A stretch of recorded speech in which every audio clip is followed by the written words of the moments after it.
Hello! Welcome to episode 64 of We Have Issues. I'm Anthony. And I'm Stevie Wildcard. And every week, Stevie Wildcard and I get together and we do our best to just, we put proton packs on and we just fire just ridiculous light beams at all of our issues, and we just have them, we tie them up and throw traps underneath them and we hope for the best is pretty much what we do, Steven. We bust our issues. We bust them. And we just do our best to keep the grid, so that it doesn't break, and let everything every issue we've ever stored properly in their, containers that, they stay there, but no. No, there's always someone. There's always some jerk who comes along. He's just like, I don't believe in these issues. And I'm like, they exist, I promise. And he's like, I've never seen your issues. And it's like, well, you don't watch our podcast. We have a lot of them, and they exist. And he's like, I'm going to shut this grid down. And he's like, ugh. And so, yeah, that always happens, Steven. There's nothing we can do about those. It's like, oh, no. Oh, there's Steven taking 6 months to do one page. Oh, no. Oh, there's all these different issues just coming out. Could you imagine we released our issues on in New York City. We have to get into like a giant ostrich and just put like our like goo all over it. What did you think of, Steven? I thought of a 9'2" flightless bird that's just sweet to its handler. I thought of the one thing that I thought would never betray me. The one thing that just it attaches to its owner and just loves them forever. What is it, Steven? What is it? It's like this giant, like Tyrannosaurus Rex size ostrich. Anyway, so every week we get together and we try to do our best to get rid of our problems and make a comic book. This is what we're doing. We're making comics here. Most recently, we made a semi-autobiographical time travel graphic novel musical, and we finished it. Steven, it's amazing. And guess what? Our prints came in today, Steven. Our prints came in. The second test print. Okay, so the first test prints came through. I wish I could show them, but we gave them all away in previous giveaways because that's what we do. Steven and I just give away our stuff. We're like, here's the stuff, take it. And we want people to have it if they want it. So speaking of it, we should probably do another giveaway with some of these. However, they are wonderful, Steven. So the second test prints came through and we fixed all the stuff from the first test prints, and look at this beautiful thing. Oh, that's awesome. Steven, it looks so good. Like, the lettering was such a good idea to outline it the way we did. Like, it's looking gorgeous. It pops a lot better. Pops so much better. Everything is beautiful. We put in a nice back on it with like the synopsis and everything. We have our awesome like About Us page, and Steven, I'm just so happy with the way this came out. I'll tell you, dude, I was nervous as heck about the lettering. There was a part of me that I was like, okay, so for those of you who don't know, there's usually a standard size of lettering comic books. If you go online, you Google comic book lettering. Some people will tell you, you hand letter, everyone hand letter, blah blah blah. But for the people who are going to digitally letter, they'll for the most part say the same thing in the same numbers over and over and over, regardless of where you look. And so I put those numbers in, and the lettering looked huge to me. Like, it just took over the whole page. It was covering a lot of Steven's artwork, and I was just like, nah, he worked too hard on this. I want to shrink it down, and I feel like we can do this, and it's gonna still be good and cohesive and legible, and it's gonna look good. I think stylistically it'll all fit together. But when I did it, I shrunk it so much that I was like, maybe it's gonna look bad when it prints. I was like, because digitally, dude, digitally you can always like pinch zoom, and it always looks fine. Like, you can pinch zoom and be like, oh yeah, that lettering, I can read that. It's totally readable. You can't pinch zoom a real book, unfortunately, yet. We'll get there. But like, you can't pinch zoom this comic book. So I was just like, what if it shows up and it's blurry or tiny and no one can read it, Dude, it looks good. Like, the whole thing looks good. I was relieved. I opened it up like immediately. I like panic opened it, and it looks gorgeous. Like, these books look so good, dude. I can't wait. And what this means, dude, is we can order our big print for everyone. Like, now we have the authority and like the confidence in this thing to print the full run of it, dude. It's amazing. Which is awesome. Let me open up. I want to see the Heartbreak page. I want to see how, like, if it's still got completely muted. Oh yeah, that's 1,000 times better. That's 1,000 times better. You can see the outlines. You can see the shape of the body leaving. Like, it looks. I don't know if you can see it through the light, but and then what about the dancing page, which would be? It looks much better. You can see all the lines through it. It's still. You see it? Okay. But before it was just a green blur of crap. Before it was a green blur and you couldn't see anything, unfortunately. And like, what sucks about that? What sucks about that for the audience is we can't show people that without showing them a book like this, because digitally it looked fine, but in the print it didn't translate the way we were hoping. And Steven, like a freaking champ, went through and just fixed all of those. So if you see it, you wouldn't be able to see those characters at all. It was just a green. No, they were gone, and it was gone.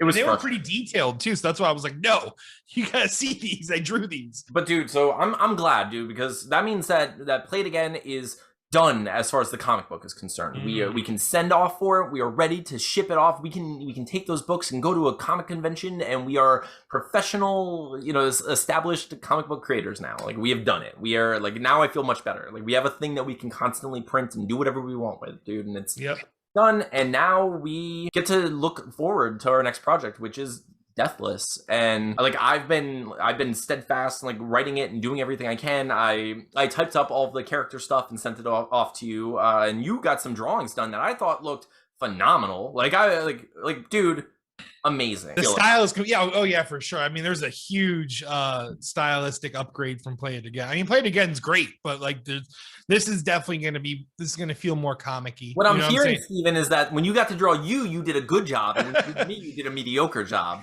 for most. Actually, Douglas is even my favorite, though. It's I know. Jeff. I think Jeff's my favorite. Yeah, but so yeah, I named 2 of the characters Jeff and Brian after Brian O'Halloran and Jeff Anderson from Clerks. But so, dude, so we'll put those drawings up. These are some of the character designs that Steven's done. Steven, you say something because you're the one who drew them, so I'll put them up on your face. We'll start off with, I have 2 different versions of Douglas. I have one where he's a little skinnier, and then this is like what I did. This one's going to be colored. This one's going to be black and white. I drew the teddy bear forever ago, but I'm not sure if we're going to alter or change him.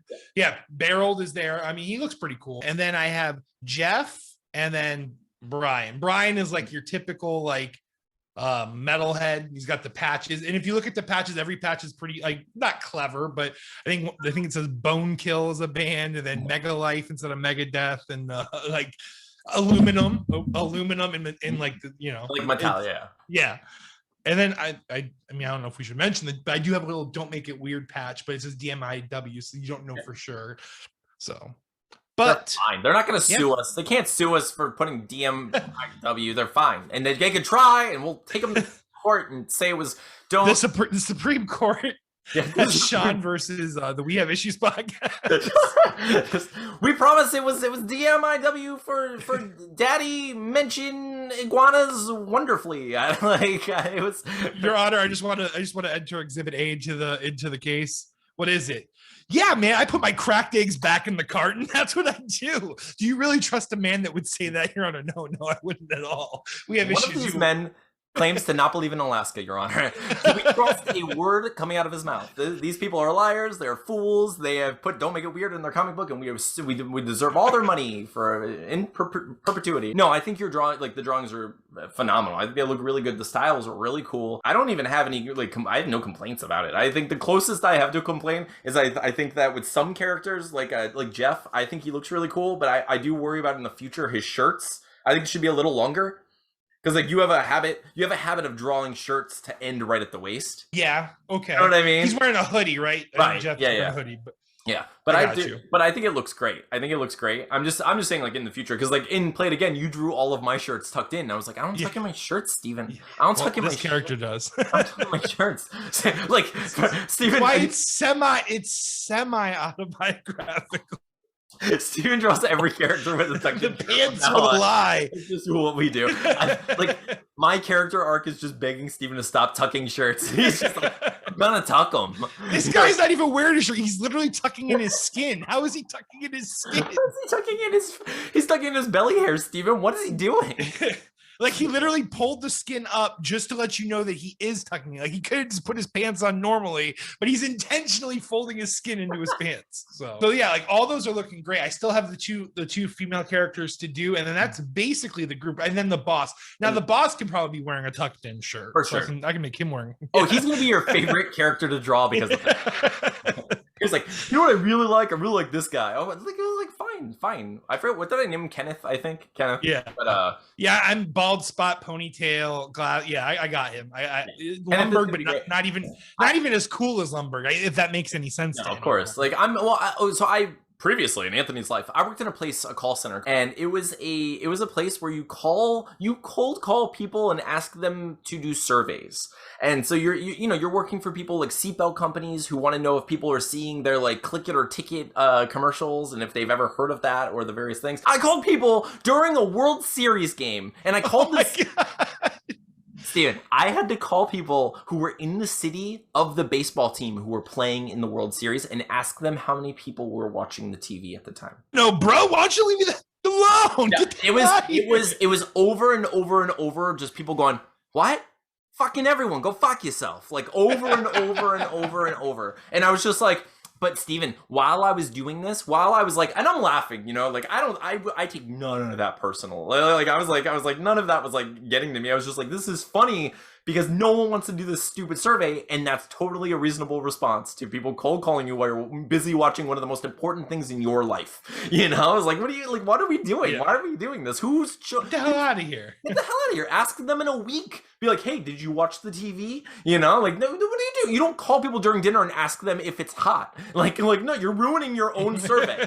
I can't be watching the TV. I can't be eating dinner because I'm talking to your stupid face right now. So, but while I was doing that, Steven, there was some ponytail having like complete lumber, like moron, just like middle manager, like just like embodied everything you hate, like Colin Robinson of like call centers, just talking to me in my ear right at my face while I'm doing this. I'm literally like, I have a headset on and I'm talking and I'm just like, hi ma'am, I'm reading a prompt and I'm just like, I'm Anthony from SRBI and blah, blah, blah, blah. You know, I'm like, and I'm reading and he's in my ear going, make sure you say it like this. And he's whispering these things and I'm like, everything you're saying is just stuff that we're already doing. Like you're not teaching me anything. I'm not like, you're not Alec Baldwin teaching me to make a sale, you know, like it's like he wasn't cheerleading in any meaningful way.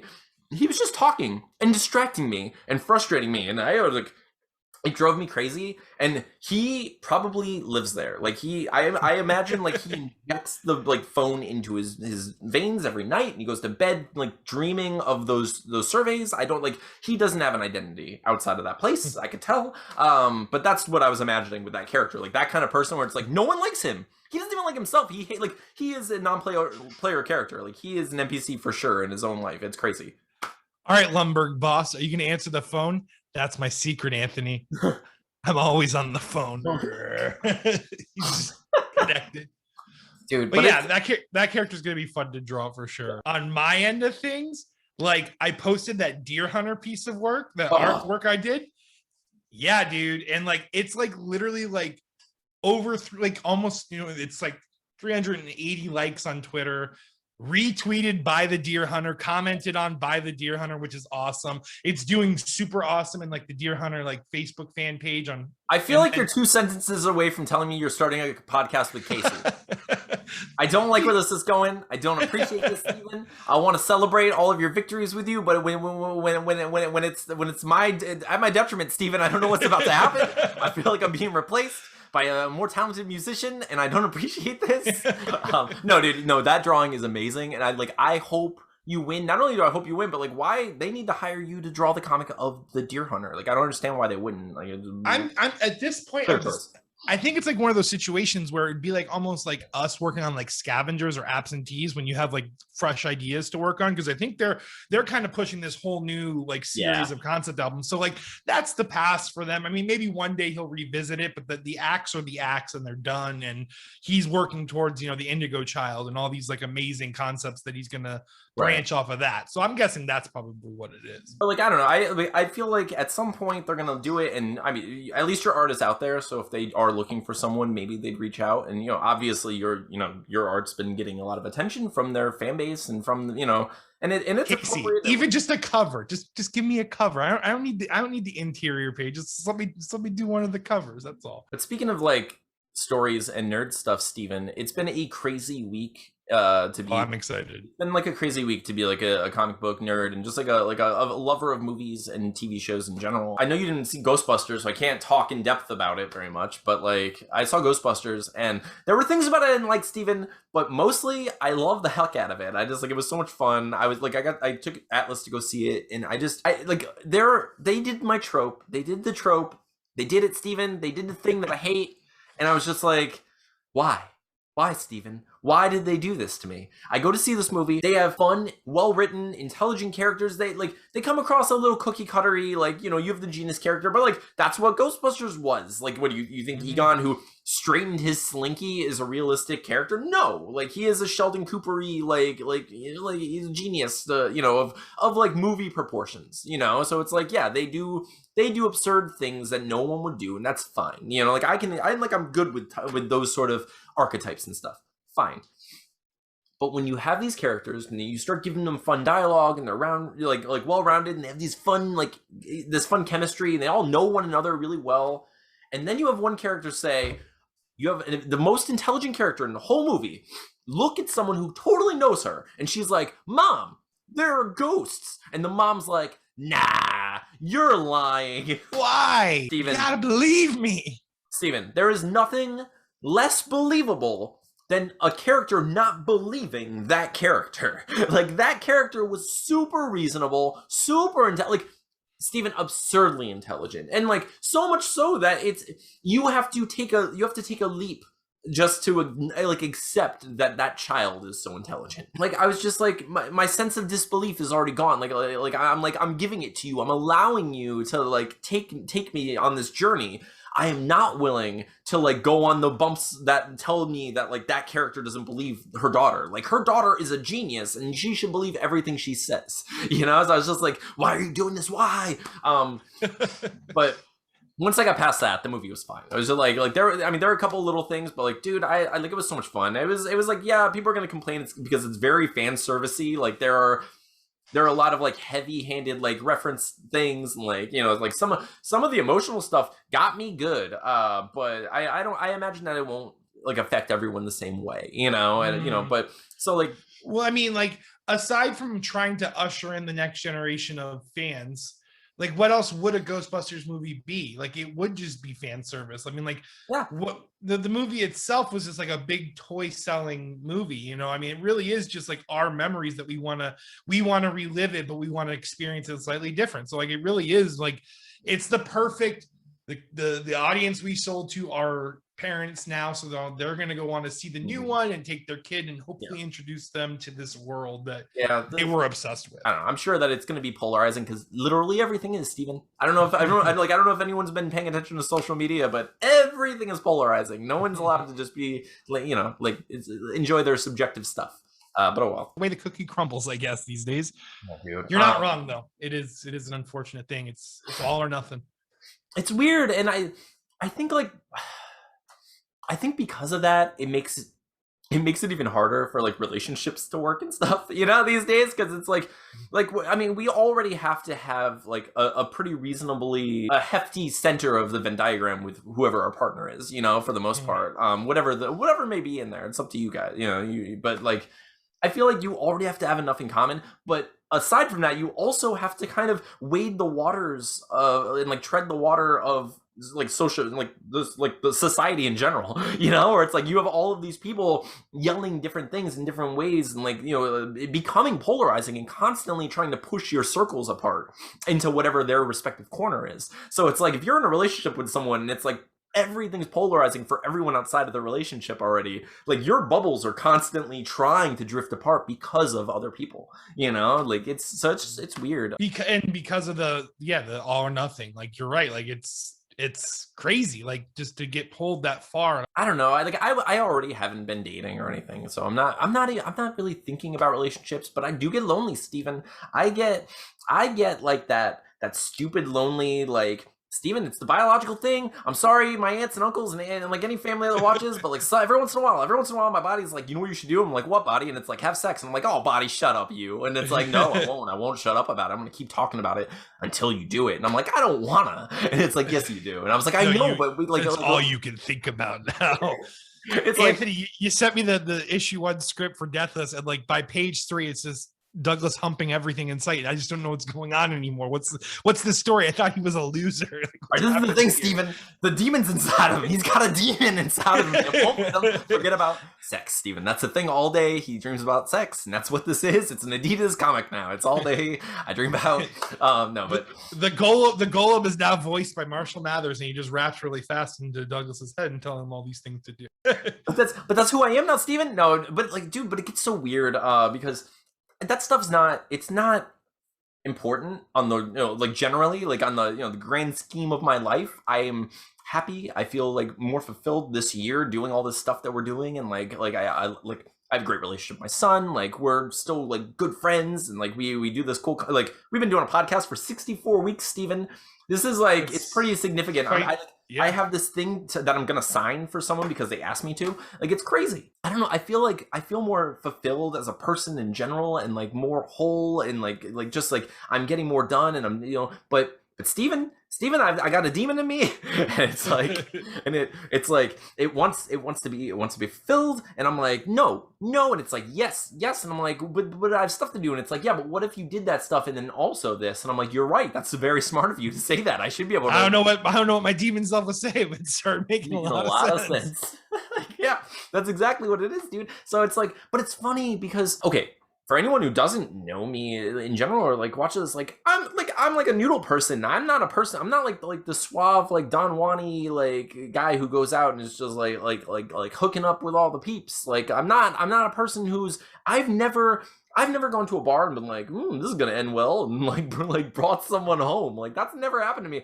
I've always been a relationship person, or a person who's like dated hoping to be in a relationship. So it's very awkward because right now I don't want a relationship, but my body wants relations in some way sometimes. But dude, I'm just like, I can't do it, Steven. It's not, I mean, I can, but like Steven, I've had one time in my life, like one time where technically two times, but I'm gonna only talk about one time. But like I've been single, like now I've been single for, almost 4 years. Like I've had like small, very short-lived relationships with people trying, but like very like seemingly insignificant, just like little like false starts, if you will. But dude, I've like in all of my time, my whole life as a single person, I've only ever twice met with someone and been like, our whole intention right now is to do this thing. like we're gonna do this thing and like get out of here. We're like that's what we're gonna do, and like we're adults, like we can do this, and we talk. So you talk yourself into this stuff, and you're like, it's all fine. No one has feelings. It's good. Terrible mistake, Steven. But the first time I did, Steven. Okay, the first time I did this, Steven. I don't know. Like, do you remember this? Do you remember this? Because I'm always at odds with this. Like, Steven is the only person, and like I'm talking right now publicly to whoever decides to watch this in the future. This is in the world right now. But I'll tell you right now. Historically, Steven's the only person I've ever talked about this stuff with in my whole life. Like, he's the only person I've ever he's the only person I will ever just be like, Steven, this happened and I feel weird about it, or like this happened, like I talk about like that stuff, and like I feel weird because Steven, like historically in my life, I was raised by TV and movies and comic books to believe like gentlemen don't kiss and tell, like to do the right thing to do is like just shut up and never talk about it. But some things are pretty funny, dude, and it's just like some things are pretty funny. Like sometimes things happen and you're like, I want to tell everyone that this happened, just not, and it's not, and it has nothing to do with the actual act of the thing. Like the physical part of it isn't the part that's funny. Some of it is. People have things awakened in them all day, all the time. It just happens, and like it stays awake, and people are like, it's an insomniac inside of me right now, and it likes whatever it likes, and that's fine. But it's also hilarious sometimes. And dude, so I met someone on a dating app. At the time, I'll tell you, it was a year, like a little over a year ago, maybe 2 years ago. It was definitely before the pandemic. So it was like early-ish in my like dating. I was getting cynical, dude. I was like, this isn't for me. I don't know what I'm doing anymore. I want a relationship anymore. I don't know. And I matched with this person. I was still on a dating app, and I matched with this person, and like she was really attractive, and I was like, oh, you're an attractive person, but I'm also in this place where I'm like, now I'm not feeling like I want a relationship. She started messaging me, and she was just like, like, I don't want a relationship either. And I was like, that's great news for everyone. And I was like, we are on the same page, let's get cards made and have a club. This is amazing, you know? And I was like, yeah, I don't know what that means though, because I've never done this before. And I like, have you done this before? Because can you talk me through this is the thing. I don't like, what am I supposed to do? Can you give me a 7-step manual as to how to get to your place and also out of your place? Like, I don't understand what's about to happen. I feel like this is not my forte. Here are my references. This is what I'm good at, and this is what the best thing I have is I have a Seinfeld episode where they kind of just walked away after everything was that's all I got. That's the only information I have is what Larry David tells me I should be doing in these situations. And he is not the person I should be trusting in this situation. Be trusting Larry David. I feel like Larry David he's basically a fortune teller, because I most of my life has become Seinfeldian in a weird way. And I wish I could avoid it, sometimes. But I have yada with some people. There has been, the worlds have collided in weird ways. But dude, so this person was texting me and so she was like, do you have Snapchat? And I was like, no, but I'm about to, so I downloaded it and I was like, this is the one where people send naked, and she sent me naked stuff right away. And I was like, this is the one, this is the app where people just send naked stuff. And I was like, whoa, this is weird. I was like, okay, I was like, I've been raised, if you don't ask, I don't show. I was like, I was like, Steven, I've never had to consider lighting and angles. I've never taken pictures of myself. I've never known myself in that light or with those in that frame, Steven. I've never been I've never done that. I've never just been curious. I've never, so I was just like, do I do it? So I did it, of course, because what else are you gonna do? So it was I feel like a bad person not doing it, and I said that to her. I was just I was thinking of the quote from Jay and Silent Bob Strikes Back. Well, you picked us up, so I gotta. It's like these are the rules as far as I've I'd written Book of the Road. So we're messaging each other and texting each other, and she was like, so do you want to come over? And I was just like, here's the thing, I'm pretty sure you're a vampire. I was like, I'm not even kidding. I was like, listen, I need you to send me a video, and not a sexy video. I need you just to send me videos of you with stuff that you tell me you have in text. So I need you to, you say you like Community, I need you to send me a picture of a video of you holding up the DVD of Community and being talking about your favorite character. Tell me why you love Abed. I need to know, because I don't believe that I feel like I'm gonna show up and I'm gonna get my blood drained, and you're gonna be like, thou shall kill you, and it's all gonna be great for you. And I just David's gonna be there, yes, this is your first victim. Good job. You're damn it. Why did it have to be me? So I was just like, okay, so please just send me this video, make me feel a little better. And she was like, look, just come over, I'll send you a video. So I was like, that sounds sketchy. Why didn't you just send the video first? Now I'm pretty sure you're a vampire. I was like, now I'm positive. But then, Steven, it kicked in. Not only the biological thing, but the stupid mental part of me that was like, I have to see this vampire in person. I was like, now I'm so curious, because I was like, what is happening in this situation? So I started driving. So she gave me her address. I started driving, and I was like, in my head, I was like, I'm not going to cross the threshold, so to speak, until she shows me this video of her with Community, So I was just like, I'm not gonna do it. I was like, so I got to her house, I got to her where she lives, I pulled in, I parked, and I just sat there, and I was like, I need to see this video, because I know you're a vampire, and I know you're gonna kill me. I have no money. And I texted her, I was like, listen, I have no money. Not only on me, I have no money. I am a poor human. I'm one of the poors, So I was like, listen, I have nothing for you to steal. If you're gonna murder me, that sucks for you and me. I don't I'm not very murderable, I don't think. It's a bad choice. You can go murder anyone. Why are you choosing me? So she was like, okay, fine. And she sent a video, and it was just her with Community, and she was like, look, it was my favorite, being goofy. And I was just like, that makes me feel a lot better. I'm gonna come knock on the door. So I knocked on the door, and she opened the door, and she looked, I'd say, 47% different than she did in the videos and photos. And Steven, I learned on that day that I am very easily manipulated when it comes to angles and lighting, and like I buy into it. I buy into it so strong. I'm just like that's what you look like, and she's like, this is what I look like, and I'm like, that's what you look like, and she's like, this is what I look like, and I get there, and she's like, that's not what I look like, and I'm just like, I know. I guess we're still gonna do this because it's too awkward for me now to turn around and say no. Like, what do you do? I don't know what to do. I've never done that before. That was my first time putting myself out there and being like, I'm gonna try this new thing, and she's like, I lied to you, and I was like, crap. I knew you were lying. I didn't know how, you know. So I go in there and they have like stuff everywhere. Like it's the kind of house. It's not like hoarders, but close enough. You know what I mean? Like there's just stuff everywhere. Like there's no shelving. It's just stuff everywhere. I was like, this feels very like collegey, you know? I was like, this like not even. I don't. So like I looked, and as I walked, she's like, you know, come with me to my room, and she's like walking me, and as she's walking me through this path. There's a TV to my right, Steven, and there's a man sleeping on a couch to my left.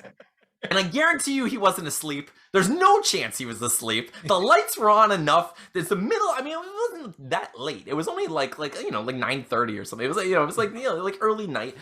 So I walk by and I'm like, there's a man. There's a dude man. He's right there. And there's one bedroom. I was like, there's one bedroom in this place and there's a man sleeping.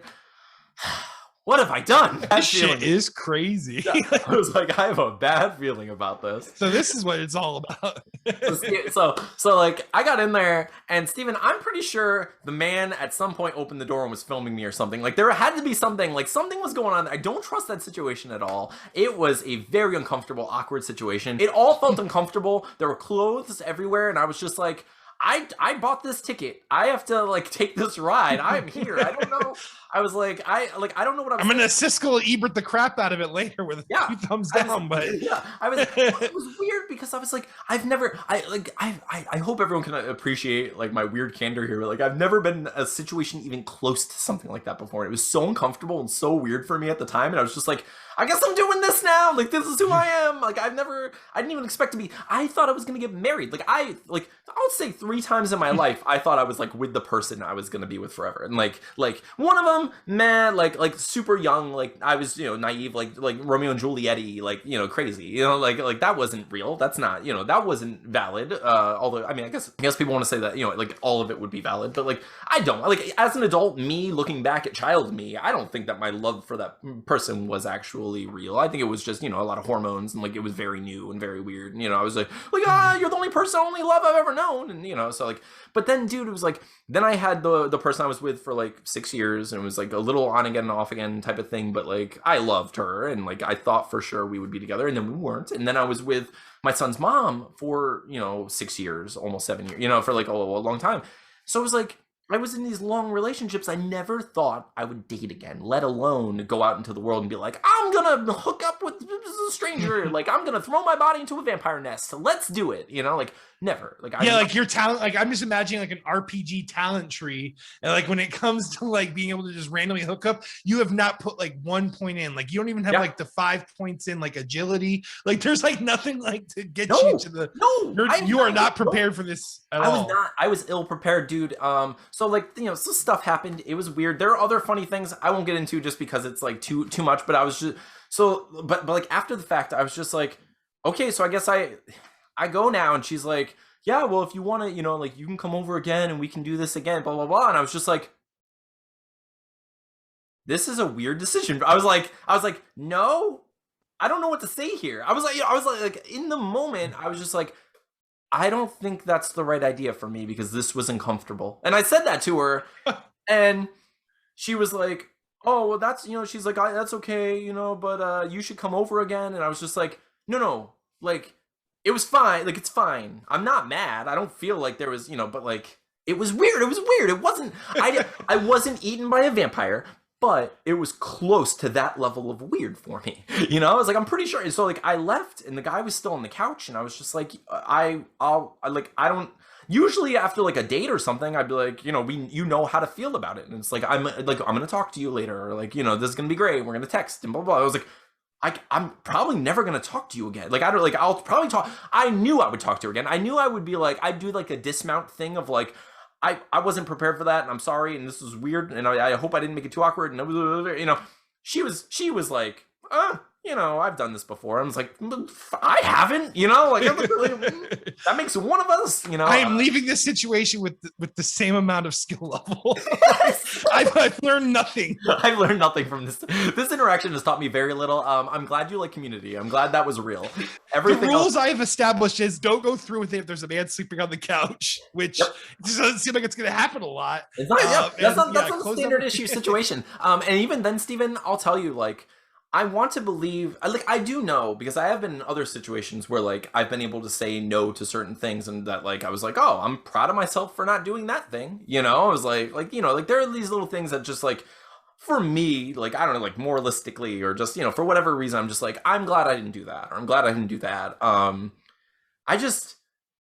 don't know if I have it in me to to see the guy on the couch and be like, I guess I'm turning around now. Like, I guess that dismount of like, nope, like you do the Grandpa Simpson walk in and out of nope. Yeah. Like, walking in and out. Like, I don't know. She's like, where are you going? Where are you going? Listen, I don't know much about these things, but I've learned one rule in my adventures and my travels. If there's a man sleeping on the couch, you turn around, okay? The talent tree grows.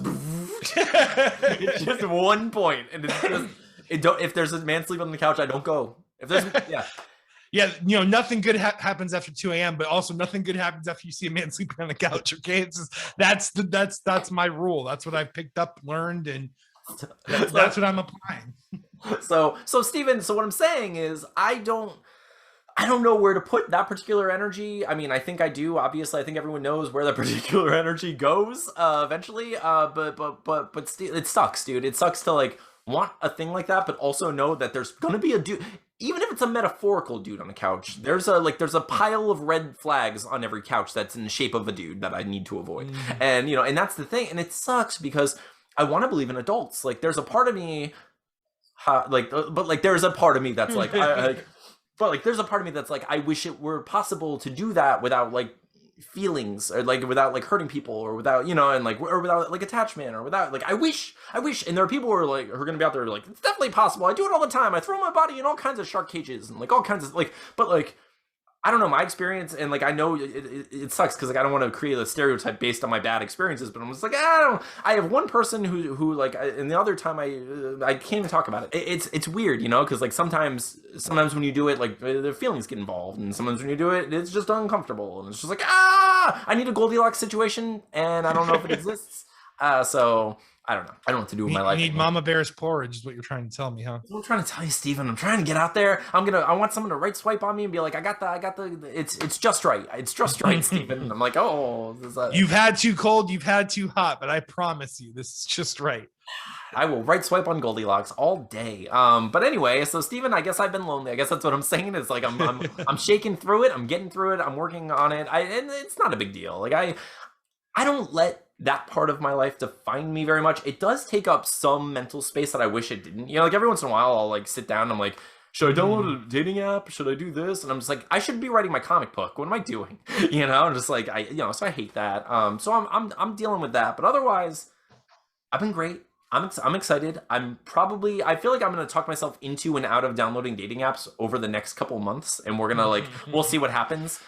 Listen, you can keep this in the episode whether or not, but we all know the juiciest episodes are when Ifty's on those dating apps and is having dates, and we get to talk about things. Like, we've had a severe content drought when it comes to relationships and Anthony, and I think the podcast could use a little revitalization with an occasional story or two. I mean, well, don't put the harness on, like before you jump into the well. I have it, tethered. I'm not going to let it spin out of my hands. You're going to be trapped down there, but like, we'll get down there and we'll see what happens. He wants me to go spelunking is what he's saying. Yes. Steven wants to hold a part of me as I go spelunking, and I'm all for this. It's better not awaken anything more in me, but no, it's. But aside from like physically spelunking and emotionally spelunking, but dude, okay, so what are you gonna do this week for the comic? Well, so it all depends on what you want us to focus on. I know we do have to record those acoustic songs for Play It Again's album, but like in the mornings, I'll probably still work on finishing the concepts, and then maybe even start roughing pages if you want. Like if you have like some like layouts that you want to send me. Yeah, so this week I'll just do all the songs because like Atlas is going with his mom and I'm off of work, which means that's awesome. Which means I'm just gonna have like a full day to just do whatever I want. So I will take as much time as it takes to just do all of those songs and send them to you, just the basic version of them with the proper BPM, and then I will just get writing and I'll just continue to write as much as I can. And I'll send you like any descriptions or like places or anything, like I'll send them to you so you can get like roughs done and like or whatever character design type stuff you need. So yeah, because I'm gonna need a living room for sure. Oh yeah, definitely. But dude, I'm excited. I think it's gonna be a great comic. Like you're seeing all of your character stuff already and just like knowing, I don't know, just like the tone of this book feels like it's going to be a lot of fun. So like I'm so ready for it. I think it's gonna be awesome. People are gonna love it. It's gonna be fun to draw monsters again too. So, but I'm really proud of us, dude. I like we've been coming a long way. A lot of people are actually watching the show. We have a lot of watch hours behind us with people just like actually supporting us and caring about what we're doing. So thank you all for actually being here and watching and showing up week after. Absolutely, it means so much to us, and we appreciate you and we're glad you're here and we hope you like our books. Our book is about to be available for the physical copies. Like you're about to be able to purchase physical copies of Play It Again, and we are so excited to get them to you. We've been dying to do this for over a year now, and it's just like it's finally happening, dude. And I'm so excited, and I love it. All right, everyone, thank you for watching another amazing episode of We Have Issues. I'm Anthony, and I'm Stevie Wildcard. This is episode 64. See you next week.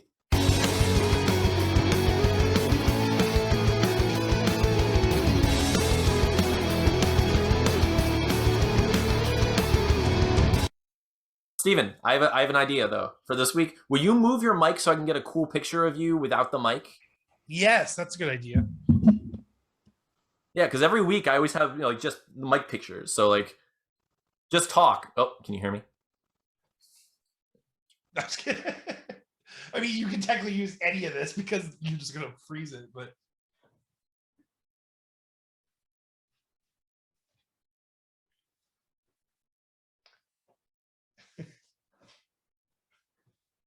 That's probably it. I muted my mic, so I hope it just gets you, doing stuff. So. Yes, that's what you said. So if I take over the mic by doing this, then I can do stuff like this, and the filming will be on me. Got it.